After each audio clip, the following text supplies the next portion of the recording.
Во-первых, я как руководитель Комитета по безопасности хочу передать другу, товарищу и коллеге по работе в Государственном Думе Адаму Султановичу Делимханову привет дружеский и самые добрые пожелания.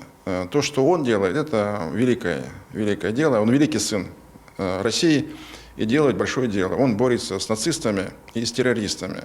Поэтому, конечно, всяческая поддержка, моральная ему поддержка, не только от меня лично, от всего коллектива комитета.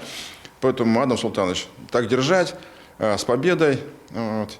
Потому что бойцы, которые из Чечни, они носят весомый вклад в общую победу, помогают бойцам ЛНР, ДНР и вооруженным силам.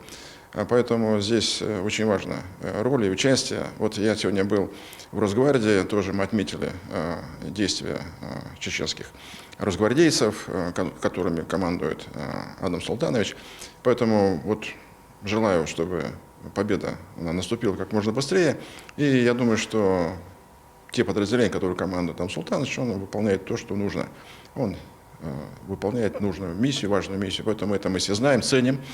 И желаем всем доброго здоровья, возвращения с победой. Конечно, большая благодарность Рамзану Ахматовичу. Это бесспорно, это его, так сказать, заслуга, что сегодня он в первых рядах тех, кто борется с террористами, потому что опыт есть. И здесь важно морально поддержать ребят.